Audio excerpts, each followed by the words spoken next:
తిరుపతిలో కాంగ్రెస్ పార్టీకి చెందిన సీనియర్ నాయకుడు పోలకల మల్లికార్జున్ జనసేన పార్టీలో జాయిన్ అయ్యారు.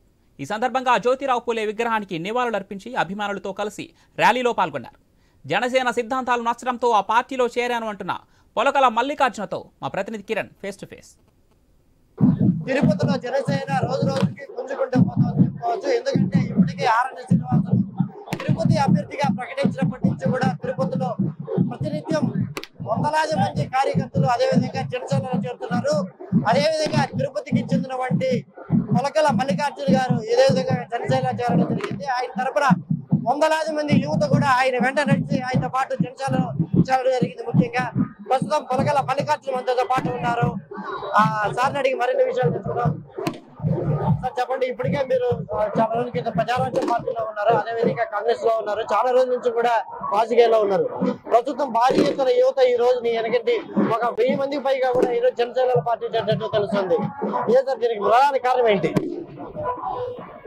గతంలో నేను జనసేన పార్టీ ప్రజారాజ్యం పార్టీలో కాంగ్రెస్ పార్టీలో పనిచేసి చాలా కాలంగా గ్యాప్ ఇవ్వడం జరిగింది.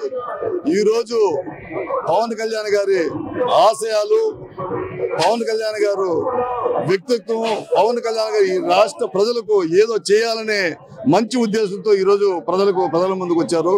అలాంటి వ్యక్తిని ఆదర్శంగా తీసుకొని ఈ రోజు జనసేన పార్టీలో చేరడం జరిగింది. ఉమ్మడి అభ్యర్థి ఆర్ఎన్ శ్రీనివాసులు గారు చాలా సౌమ్యులు, మంచి వ్యక్తి. అతను కూడా ప్రజలకు సేవ చేయాలనే ఒక మంచి మనసున్న వ్యక్తి. అలాంటి వ్యక్తిని తిరుపతి ప్రజలు భారీ ఎత్తున ఓట్లేసి అత్యధిక మెజార్టీతో గెలిపించాలని కోరుకుంటున్నాము. ఎందుకంటే ఈరోజు తిరుపతిలో వైఎస్ఆర్సీపీ రాక్షస పాలన నడుస్తూ ఉంది. ఇది తిరుపతిలో భూ కబ్జాలు కానివ్వండి, అక్రమాలు, ఎక్కడ చూసినా అరాచకాలు. తిరుపతి యువత సగం మంది ఈ వైఎస్ఆర్సీపీ నాయకుల వల్ల మద్యపానానికి బానిసైపోయి గంజాయి బయట రాలేని పరిస్థితుల్లో, తల్లిదండ్రులు తల చూపించలేని పరిస్థితుల్లో ఈరోజు పిల్లలు ఉన్నారంటే దానికి కారణం వైఎస్ఆర్సీపీ ప్రభుత్వం. ఈ తిరుపతిలో అయితే దారుణం, ఎక్కడ చూసినా గంజాయి తాగి నడి రోడ్లో ఈరోజు మన పిల్లలు బయట రావాలన్నా కానీ ఈ గంజాయి తాగేసి ఈ పిల్లకాయలు ఏం చేస్తారో ఏమో అని భయపడే పరిస్థితి ఈరోజు వచ్చింది. ఇలాంటి పరిస్థితి పోవాలంటే అభినయ్ రెడ్డి తిరుపతి ప్రజలు ఓడించి జనసేన పార్టీ అభ్యర్థి ఆర్ఎన్ శ్రీనివాసులను గెలిపిస్తే తిరుపతి ప్రశాంతత కాపాడిన వాళ్ళం అవుతాము. లేదంటే మనమందరం కూడా అస్సాంకి వెళ్ళిపోవాల్సిందే అనే పరిస్థితి ఈ రోజు తిరుపతిలో ఉందని ఈ సందర్భంగా తెలియజేస్తుంది. ఆర్ఎన్ శ్రీనివాసులు గారు ఇక్కడ వాళ్ళు కాదు, నాన్ లోకల్ అని చెప్పేసి కూడా కొంతమంది మీ పార్టీ వాళ్ళే చెప్తూ వచ్చినారు. అయితే ఇక్కడ అతను లోకల్ అని పర్సన్ కానీ మీరు కూడా చేరడానికి ప్రధాన కారణం ఏంటి? ఆర్ఎన్ శ్రీనివాసులు గతంలో తిరుపతిలో ఉన్న వ్యక్తి, సౌమ్యుడు.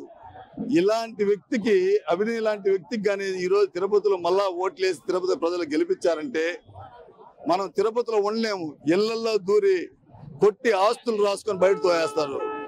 మన జీవితం ఇవాళ చేతిలో పెట్టినట్టు అయిపోద్ది. తిరుపతి ప్రజలందరూ ఒక్కసారి ఆలోచించండి.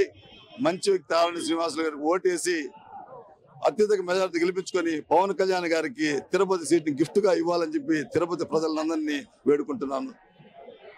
మొత్తం కూడా పొలకల మల్లికార్జున తిరుపతి నుంచి కూడా జనసేనలో చేరడం జరిగింది. అయితే అతనికి భారీ ఎత్తున అతనితో పాటు 1000 మందికి పైగా యువత ఇప్పుడు పూర్తి స్థాయిలో తిరుపతి జనసేన పార్టీలో చేరడం జరిగింది. ఏదేమైనప్పటికీ రోజు రోజుకి ఈ జనసేన పార్టీ అదేవిధంగా ఆర్ఎన్ శ్రీనివాసులతో పాటు జనం నడిచేదానికి ముందుకు వస్తున్నారనేసి చెప్పుకోవచ్చు. కెమెరా పర్సన్ రాజేష్ తో కిరణ్.